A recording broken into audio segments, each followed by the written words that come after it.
Right, so we've already spoken about gold and frankincense, now it's time for myrrh. What is myrrh? Well, it's a bit like frankincense, it's from a different kind of tree, but it's a resin. If you cut the bark, the sap comes out, it dries up, forms the resin, that's the myrrh.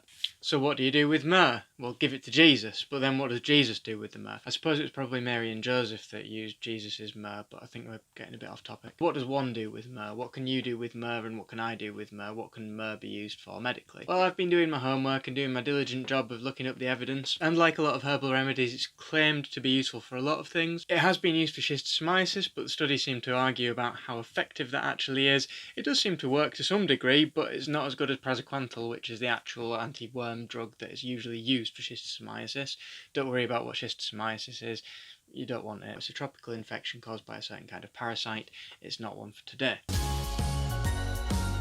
But the study that I found that was interesting and I thought was worth talking about was looking at the effect of aromatherapy with essential oils on childhood eczema. Good idea. So it was randomised between two groups. One group was allocated aromatherapy with essential oils and massage. The other was randomly allocated massage without the aromatherapy essential oil. The interesting thing, I think, is that both groups did seem to get better over time, but there wasn't any difference between how much better they got.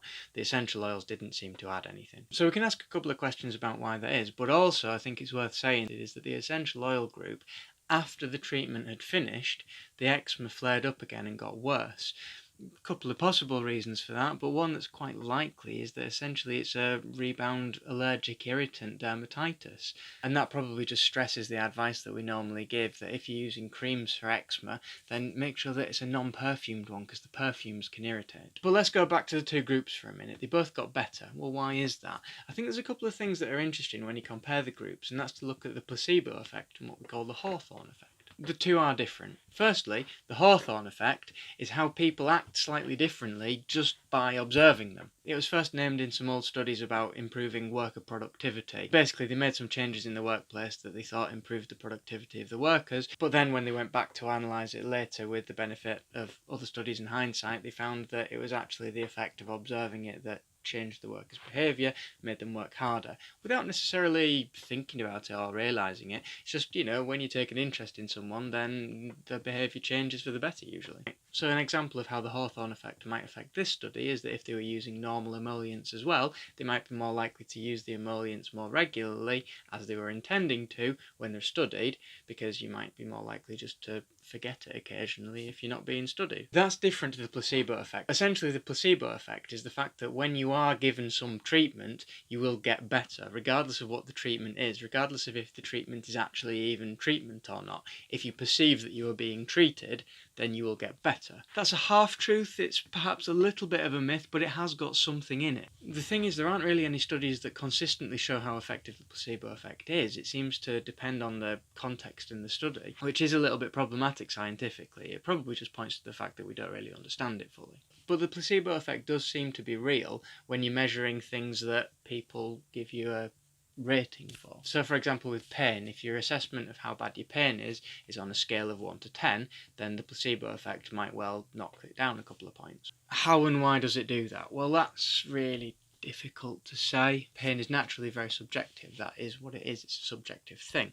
There is that biological stimulus that's causing the pain, but there's also a kind of awareness that filters through your consciousness, which is part of your appraisal of how much pain you're in, and that can be kind of ratcheted down a little bit by the placebo effect. And that has been shown in studies that have tried to compare the placebo effect to not being treated at all.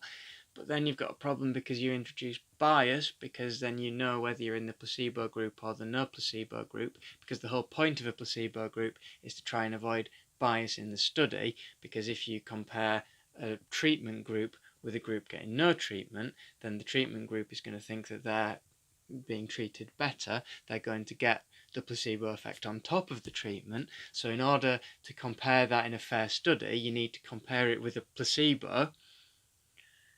So how do we know whether the placebo versus no placebo group is showing that the placebo effect is working, or if it's a reflection of bias? It's hard, but these are some of the issues that you have to think about when you're doing medical trials. So maybe we're just dipping our toe in the water there.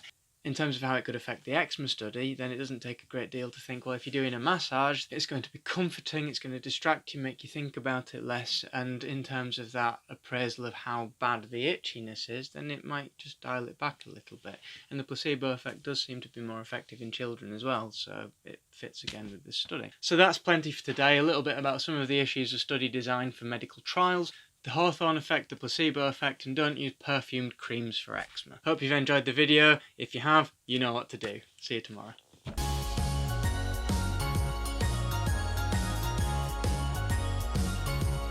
Schistosomiasis. If you don't know what schistosomiasis is, if you don't know what schistosomiasis is, then